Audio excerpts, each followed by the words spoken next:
Hello viewers, let's crack UPSC CSE के YouTube channel पर स्वागत है। पिछले कुछ दिनों में दो बहुत इंपॉर्टेंट चीज हुई है। सबसे पहला यूपीएससी प्रीलिम्स 2026 हुआ है, जो बहुत सारे एस्पिरेंट्स के लिए एक बहुत बड़ा शॉकर हुआ, because a lot of questions were not expected।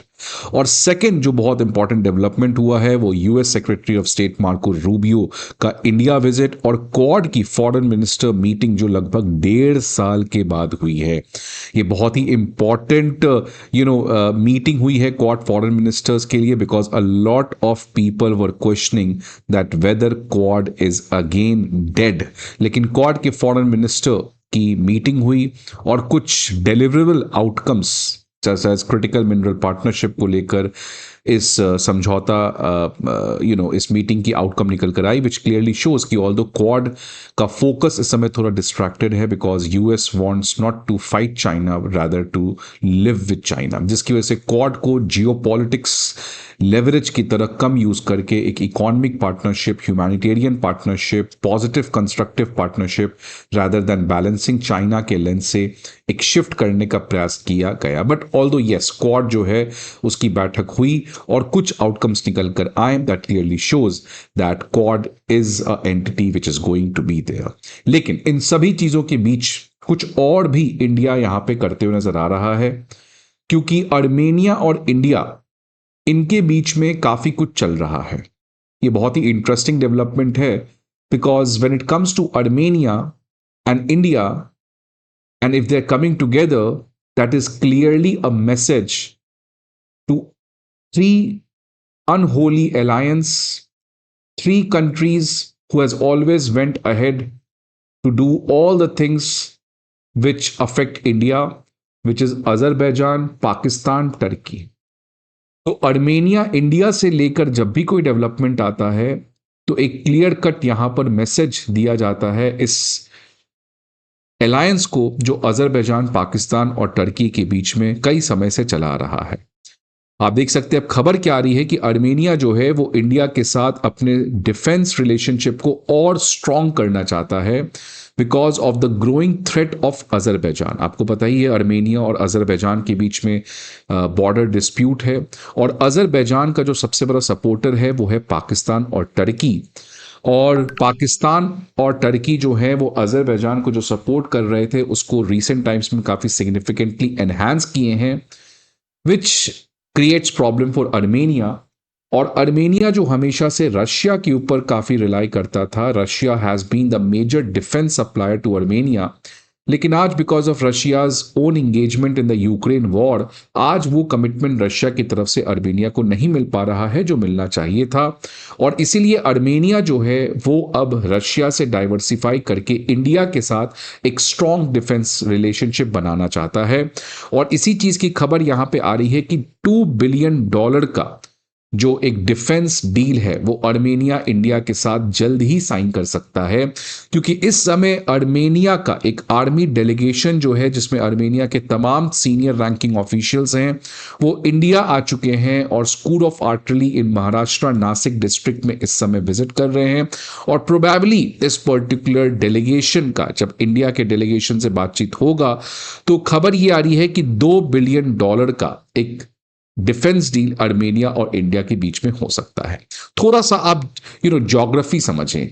ये रहा टर्की, जो आपको पता है ऑपरेशन सिंदूर में टर्की वाज दैट कंट्री जो खुल के पाकिस्तान के समर्थक में आया था।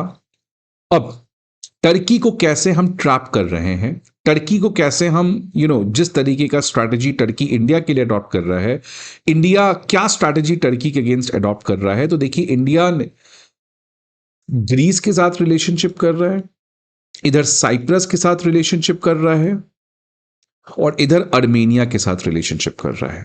सो this is the circle of entanglement जिसके थ्रू इंडिया टर्की को it's trying to test Turkey its own medicine. तो इसीलिए टर्की जब से ऑपरेशन सिंदूर हुआ है, दैट अभी तक हमें लगता था कि टर्की का इंडिया के साथ रिलेशन अच्छा नहीं है, बट ऑपरेशन सिंदूर में ये क्लियर हो गया कि Turkey will do anything which affects India, which hurts India. और इसीलिए 2025 के बाद साइलेंटली इंडिया जो है वो साइप्रस, ग्रीस और अर्मेनिया के साथ रिलेशन अपने बढ़ाकर टर्की और पाकिस्तान जैसे कंट्री को काउंटर करना चाह रहा है।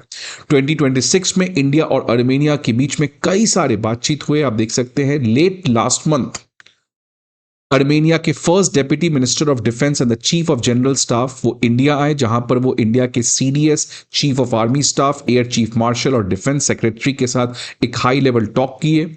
उसके पहले फरवरी 2026 में इंडिया के chief of defence staff Azerbaijan Armenia के कैपिटल येरेवान में गए थे, जहां पे बायलैटरल कोऑपरेशन और डिफेंस रिसर्च फैसिलिटी को भी इनॉग्रेट किया और साथ ही साथ मॉडर्न वॉरफेयर के लिए जॉइंट ट्रेनिंग के प्रोग्राम्स को लॉन्च किए गए।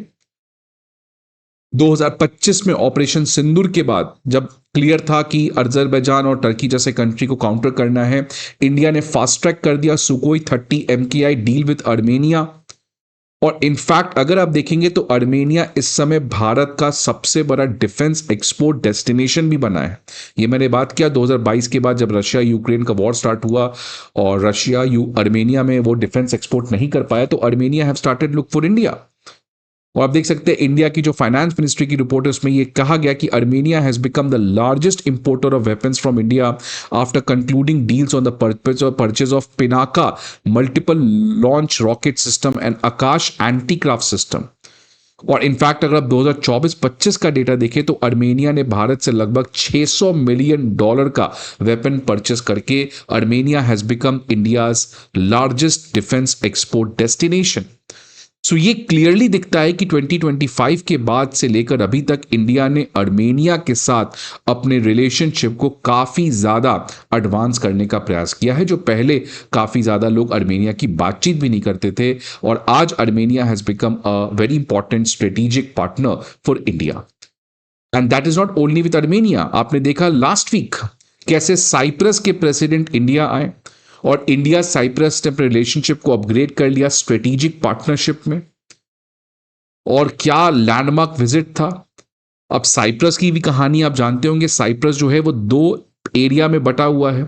ये रहा आपका साउथ साइप्रस, और ये साइप्रस का जो साउथ वाला एरिया है वो कंट्रोल कौन करता है, या यहां पे जनरली कौन रहते हैं, ग्रीस ऑरिजिन के लोग। और यहां का जो साइप्रस है, जो नॉर्थ साइप्रस है, ये इलीगली ऑक्यूपाइड है by the people who belong to Turkey. तो यहां पे भी एक तरीके का सिविल वॉर टाइप का सिचुएशन है, जहां पे साइप्रस जो है वो 2 एरियाज में बटा हुआ है। और ये वाला जो साइप्रस है इसको ग्रीस कॉन्स्टेंटली सपोर्ट कर रहा है और ये वाला साइप्रस को कॉन्स्टेंटली टर्की सपोर्ट कर रहा है। और उस कॉन्टेक्स्ट में इंडिया ने साइप्रस के साथ स्ट्रेटेजिक पार्टनरशिप करके क्लियर कट यहां पे मैसेज टर्की को दिया that see this is what happens when you try to provoke us.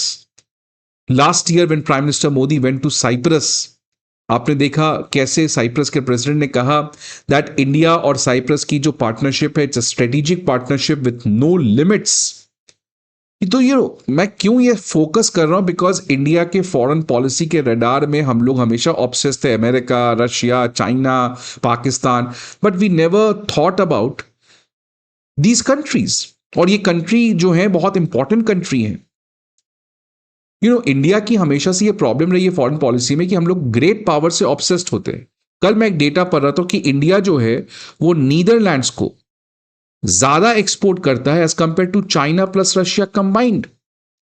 कि जितना हमारा चाइना रशिया को एक्सपोर्ट जाता है वो दोनों से ज्यादा अकेले नीदरलैंड्स को हम एक्सपोर्ट करते हैं, लेकिन नीदरलैंड्स के बारे में कोई बातचीत नहीं करेगा। यही चीज इस समय की गवर्नमेंट ने ठीक किया है कि हमेशा जब मैं यूरोप की बात करता था तो यूरोप में फ्रांस हो गया, जर्मनी हो गया, यूके हो गया। Why we are not talking about Nordic countries? क्यों नहीं हमारा नॉर्डिक के साथ समिट हो रहा था? क्यों नहीं प्राइम मिनिस्टर मोदी इंडिया के कोई प्राइम मिनिस्टर यूक्रेन जा रहे थे, ईस्टर्न यूरोप में जा रहे थे? तो at least the government of India जो है वो यूरोप में एक फॉर श्योर उन कंट्रीज को, Italy, Greece, Cyprus, Nordic countries, तो इंडिया की यूरोप में एक बहुत बड़ा डाइवर्सिफिकेशन देखने को मिला और दैट क्लियरली शोज कि ग्रेट पावर अपनी तरफ, but what India needs is this middle powers जो इंडिया के साथ मिलकर डिलीवर कर सकते हैं without any ambition, without any selfish narrow इन नेशनल इंटरेस्ट। सिमिलरली अर्मेनिया के साथ आपने देखा, ग्रीस के साथ आपने देखा कि कैसे ग्रीक के जो प्राइम मिनिस्टर थे वो इंडिया आए। पहली बार 20 साल में कोई ग्रीस के प्राइम मिनिस्टर इंडिया आते हैं। क्या ये रिमार्केबल नहीं है? क्या ये किसी ने सोचा नहीं कि ग्रीस की इंपॉर्टेंस क्या है हमारे लिए? So this is how India is trying to, और ये मैं टर्की के लिए कह रहा हूं ठीक है, बट ये इंडिया का एक लार्जर स्ट्रैटेजी है, यूरेशियन स्ट्रैटेजी है, जहां पर आज हम उन कंट्री जो बहुत इंपॉर्टेंट है इंडिया के लिए economically, strategically, but still we have never ever thought about it. इसीलिए आज इंडिया जो है वो बहुत स्मार्टली इस तरीके से उन कंट्री के साथ अपने रिलेशनशिप को बढ़ा रहा है जिन कंट्री के साथ हमारा आज तक डिस्पाइट अ ह्यूज पोटेंशियल कभी कोई रिलेशन बनाने का सोचा नहीं किया। बट यहां पे जिस तरीके से टर्की को और पाकिस्तान जैसे कंट्री को हम ट्रैप करना चाहे, दैट्स रिमार्केबल। और इसलिए ग्रीक के स्टेट न्यूज़पेपर में आया है कि इंडिया, आर्मेनिया और ग्रीस का एक अलायंस जरूर बनना चाहिए, और आपको पता चल गया होगा किसके लिए। सो आई होप आपको फ्रेंड्स ये वीडियो अच्छा लगे, और आपको क्या लगता है इस पर्टिकुलर चीज में इंडिया को और क्या करना चाहिए, please let me know in the comment box. I hope आपको ये वीडियो अच्छा लगे। See you again for the video, till then goodbye and take care.